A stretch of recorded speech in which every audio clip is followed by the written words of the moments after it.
me step in the... I'm still in mourning for the barred owls. Sorry to hear that. You had said before you thought the shutdown would go past Thanksgiving. Do you still feel that way? I don't know. I mean, here, I just walked the Senate floor. There are all kind of rumors. You know how senators are. They think they can command the tides. I don't know if the Democrats are ready. They've got a big conference meeting tomorrow. I do know this, and I say this with respect, they won't get what they've asked for. They want us to agree to an automatic extension on the subsidies for the Affordable Care Act, and the premiums are coming out, as you know, and I think any fair-minded person can look at these premium increases, subsidies or no subsidies, and conclude that the Obamacare exchanges just aren't working. They were supposed to reduce the cost of health insurance, and instead they're going up, premiums going up 6 to 8%. So if you just unconditionally extend the Obamacare exchanges with the subsidies, all you're doing is putting paint on rotten wood. I think the Democrats are right to raise the issue of health care. And if they vote to open up the government, I think Republicans and President Trump would be willing to sit down with them and see if we can't design a health care delivery system that looks like somebody designed the damn thing on purpose. But it's not going to happen as long as they have government shut down. There's a movement on the Senate floor to try to get Democrats' agreement to open it up in exchange for us passing 3 of the approach bills. I don't know if that'll work or not. It's got nothing to do with health insurance. Yeah, they want something on health care. So you're saying they wouldn't get anything. You can agree on approach bills, but that still doesn't solve the health insurance problem. The other problem with going the approach route is that you got to make sure that the president blesses those appropriations bills, and if you've made any changes in them, you've got to talk to the rest of the Senate about it, and you've got to talk to the House. I'm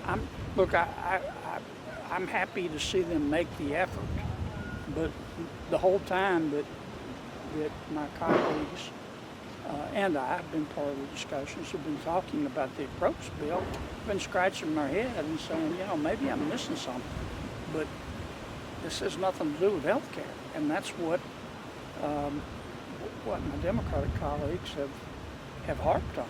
So the president's position is pretty clear. I think if it were up to him, he'd just say we'll sit in a shutdown, and when you guys open it up and gals open it up, I'll referring to the president, I'll be pleased to sit down and negotiate reform of health care. Senator, tomorrow will be day 35. It's the record, right, for a shutdown is 35 days. So at this point, how long can you possibly expect these federal workers to keep going, keep working without a paycheck? If they've already done it for 35 days, and as you said, the president will probably just have them sit in a shutdown until Democrats come to the table and open it up. Well, I feel badly for the federal workers. I feel badly for my employees. I know how they feel. I'm not getting paid. But it hurts them more than it hurts me because I've saved a little money. I feel bad for the air traffic controllers. I feel bad for everybody, but I don't know what else to do. I voted 13 times to open up government. Tomorrow it's going to be 14. My Democratic colleagues have voted 14 times to keep it shut down. Now I think the administration is doing all it can to try to keep people getting paid, paying our military, getting some money to the states for SNAP benefits. I don't want to see anybody go hungry in America. But I honestly don't know what else to do except keep voting yes and hope my Democratic colleagues at some point will vote no. Another school of thought that some people are talking about on the Senate floor is that if the Democrats have a good night in the state elections, that they can somehow declare victory. My attitude is, whatever makes your boat float. If you want to declare victory somehow on the basis of a result of a state election, have at it. I don't think the American people are going to be fooled. I think that anybody who knows a political science textbook from an LLB being catalog knows that these state elections have nothing to do with the shutdown. But if that's what it'll take to make them happy, sure. What does it Are say you though worried about though, Senator, about the politics? The polls do show that voters, they're blaming Republicans. Is that concerning? Not all the polls show that.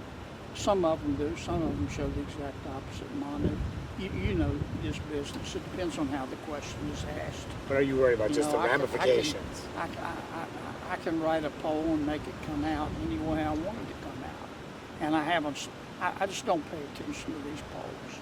You don't think there'll be a political backlash for the GOP in any way? I think the longer this goes, the more likely result is that the American people just say a pox on both of our houses. I mean, this thing's beginning to look like something my dog brought up. I mean, it's a multiple vehicle pilot, but I don't know what else to do. I'm going to keep voting yes, and hopefully at some point my Democratic colleagues will vote yes too. But if they're waiting to have some sort of, okay, we give in, we're going to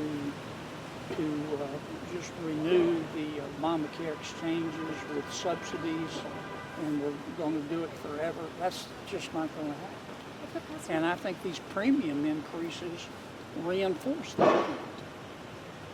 I mean, the people that have been calling me about the new premiums have not been complaining about subsidies.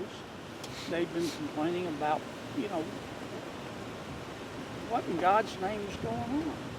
Why are these premiums, forget the subsidies, why are the premiums going up so high?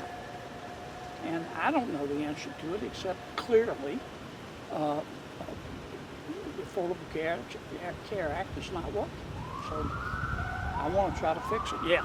If the president keeps pushing to end the filibuster and the shutdown continues, do you think there would be any chance that senators might warm up to the idea? No, I don't. I understand the president's frustration. President Biden at one point talked about getting rid of the blue slip, for example. And I understand President Trump's frustration with both the filibuster and the blue slip. But when he called me, I explained to him, I said, Mr. President, the job of the senator is not just to advance good ideas. The job of a senator is also to kill bad ideas. And I'm biased, of course, but we on my side of the aisle, we killed a lot of President Biden's bad ideas and using the blue slip a lot of his bad nominees. And I'm not going to vote to change it. I don't think Thune will even bring it to the floor. I don't think that's going to necessarily stop the president from asking. When did you talk to him? Last week. How did he take Last week before last, I don't know, fairly recently. It was before he went to Asia. And how did he take your response? Well, like you would expect. Not happy? He didn't. He wasn't unhappy. I mean, the president didn't yell or anything. He's never yelled at me. There's always a first time, but he doesn't agree with me. And sometimes reasonable people disagree. But my personal opinion, I could be wrong, but I doubt it. We're not going to change the filibuster or the blue slip while we're in charge during your or my natural lifetime. It's not going to happen.